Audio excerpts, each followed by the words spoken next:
नमस्कार दोस्तों, आप सभी का स्वागत है आपके अपने YouTube चैनल में। दोस्तों, आज की इस वीडियो में हम लोग ऐसा बात करेंगे मैथ का, जो कि लगातार सभी परीक्षाओं में प्रश्न पूछा जा रहा है। और दोस्तों, इसको सॉल्व करने का हम आसान तरीका सीखेंगे। कभी कभी क्या होता है, सवाल हल्का ही होता है दोस्तों, जब तरीका हमें पता नहीं होता है तो हमें टफ लगता है।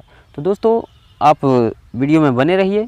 और ये कहना चाहेंगे कि बड़े बड़े चैनल पर ही हम तैयारी कर सकते हैं, ऐसा बात नहीं है। छोटे चैनल पर भी कंटेंट मिलता है। तो देखिए, हम देरी नहीं करेंगे, सीधा वीडियो में चलेंगे। नज़रें जमाए रखिए, सवाल पर चलते हैं। क्या है कि जब संख्या n को 5 से भाग देने पर शेषफल 2 बचता है, तो संख्या n स्क्वायर को 5 से भाग देने पर कितना शेषफल बचेगा। लीजिए, संख्या n को 5 से भाग देंगे तो शेषफल कितना बचता है, 2। अब कहता है वही n स्क्वायर में जो है भाग देंगे तब क्या बचेगा। तो हम यहाँ देखते हैं दोस्तों, n स्क्वायर में भाग देगा 5 से, तो n गुना n 2 बार है, क्या यही ना n स्क्वायर। और 5 से भाग देने का बात कर रहा है, 5 से भाग। तो दोस्तों, हम देखेंगे कि एक ठो n में भाग देने पर शेषफल 2 बचता है, यहाँ लिखा है। तो ई भी n में भाग देंगे, शेषफल 2 बचेगा। तो 2 गुना 2 हो जाएगा, 2 दूनी 4। और 5 से भाग देंगे, जब संख्या से छोटा रहता है तो शेषफल बचता है। 5 से 4 में भागने लगा, छोटा है तो शेष क्या है, 4 ही है। तो हमारा आंसर ऑप्शन सी में है, 4। कोई दिक्कत है?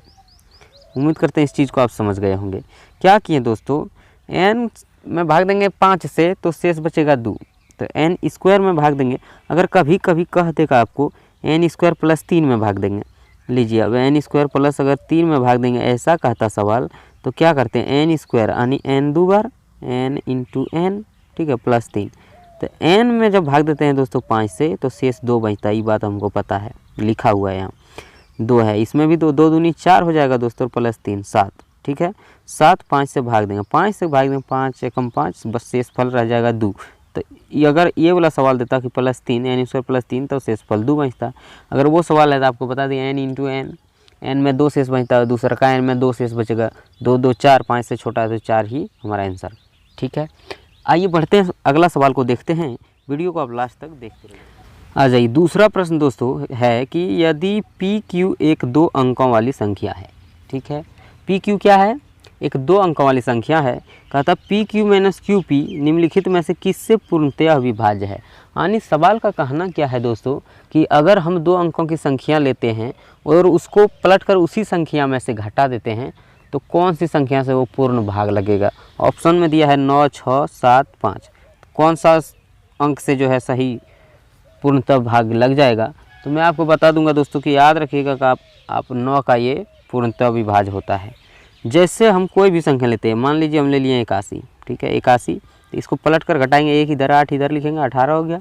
18 81 में अगर हम घटाते हैं, 11 में 8 गया 3 बचा 7, 7 में गया 63। ये देखिए 9 से कट रहा है, 9 7 63 पूर्ण। कुछ भी लेंगे, आइए मैं एक और लेता हूँ कुछ भी, मान लीजिए हम ले लिए 72, ठीक है। 72 में उल्टा कर घटाना है, 2 इधर 7 इधर, 27 घटेगा। 12 में 7 गया, कितना हो गया दोस्तों, 7 5 12 5, ये बचा 7 में 6, 6 में 2 गया 4 45। देखिए 9 से कट रहा है, 9 5 45, पूर्णतः 5 बार में। कोई भी संख्या आप लिख सकते हैं दोस्तों, हम जैसे लिख दिए यहाँ पर 52, ठीक है। 52 माइनस करते हैं, उल्टा कर 2 इधर 5 इधर 25, 52 में 25 जाएगा दोस्तों। 12 में 5 गया 7, ये बचा 4 में 2 गया 2, 27। देखिए 9 से कट रहा है ना, 9 3 27 पूर्ण भाग। तो दोस्तों, जब भी सवाल आपको पूछेगा 2 अंकों की संख्या और उसको पलट कर उसी में से घटा दिया जाता है, तो वो 9 से विभाज्य होता है, ठीक है। याद रखेंगे इस बात को। आ जाइए और मैं आगे बताता हूँ। अगर इसका प्लस, सुनिए, अब अगला सवाल पर नहीं जाएंगे।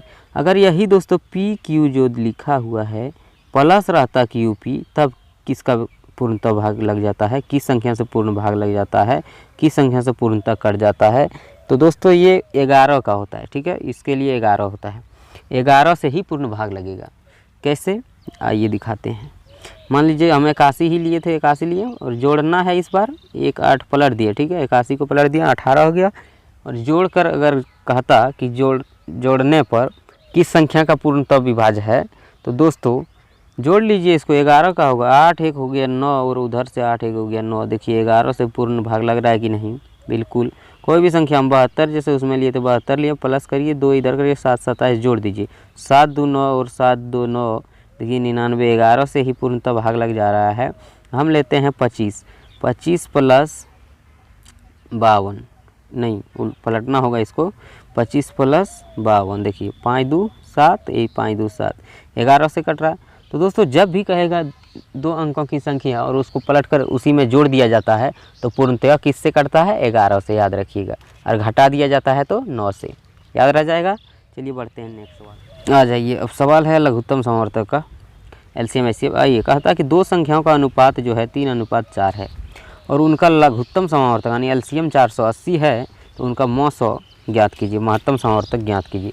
तो दोस्तों सवाल देखिए बिल्कुल आसान है, इसका बनाने का तरीका आपको जानना होगा। ये दोनों जो अनुपात में जब दिया रहेगा दोस्तों संख्या, दो संख्या अनुपात में दिया है ना 3:4, तो अनुपात में जब दिया रहेगा और एलसीएम दिया रहेगा, एचसीएफ पूछेगा, एलसीएम दिया रहेगा और एचसीएफ पूछेगा, तो ये दोनों को गुना करके इसमें भाग दे देना है। 4 तिया हो जाता है 12, ये 480 लघुत्तम है, वो दोनों को गुना करिए, लेकिन अनुपात में दिया हुआ न रहना चाहिए, तब आपको करना है, ठीक है, संख्या में नहीं।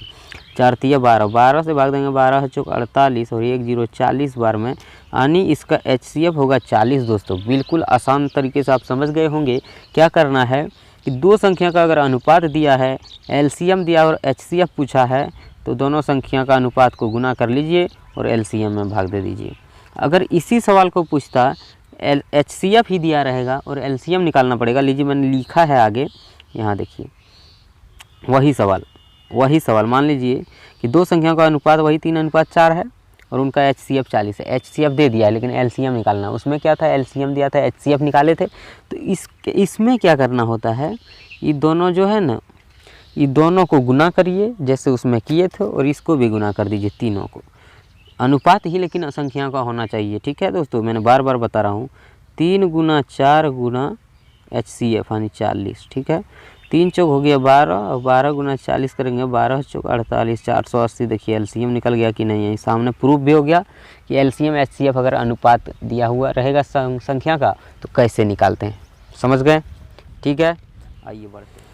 आइए, सवाल थोड़ा बड़ा दिख रहा है, इसीलिए कहते हैं कि दोस्तों सवाल बड़ा दिखता है, लगता है कुछ भारी है, लेकिन भारी टफ नहीं है दोस्तों, बिल्कुल आसान है। कहता है कि एक कस्बे में जनसंख्या जो है 10,000 है। यदि पुरुष जनसंख्या में 5% और महिला जनसंख्या में 10% की वृद्धि होती है तो जनसंख्या जो है 10,800 हो जाएगी। कस्बे में महिलाओं की वर्तमान संख्या कितनी है?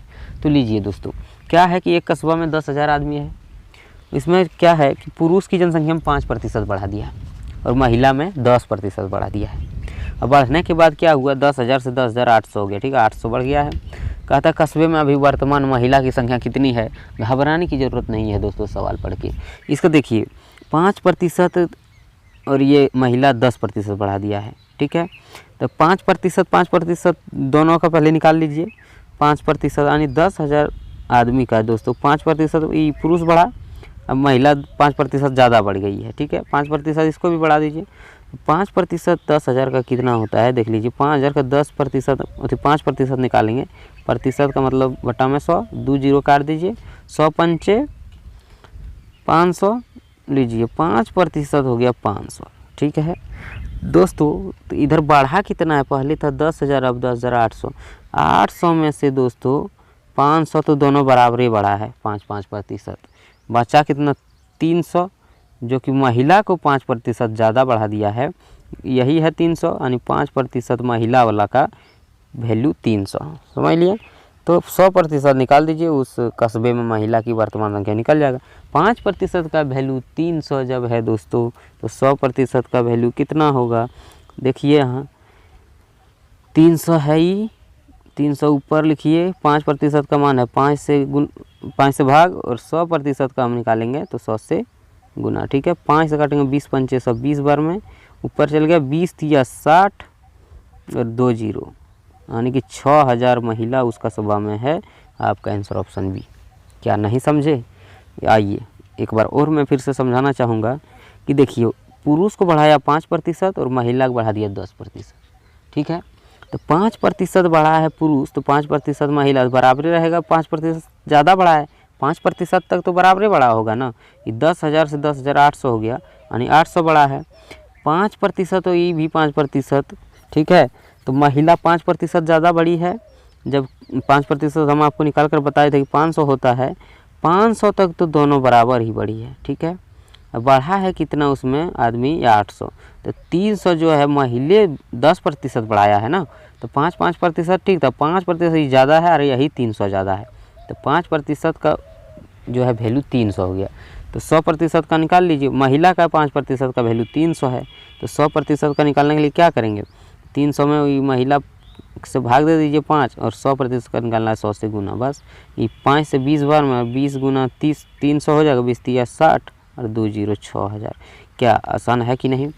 तो इसी तरह से आपको करना है। आइए अगला सवाल को मैं भी दिखा देता हूँ आपको। क्या कहता है, एक शहर की जनसंख्या 8000 है, यदि पुरुषों की संख्या में 8% की वृद्धि और महिलाओं की संख्या में 12% की वृद्धि हो तो जनसंख्या जो है 8680 हो जाती है। 8000 से 8600 बढ़ गया, ठीक है। तो शहर में महिलाओं की संख्या ज्ञात करें।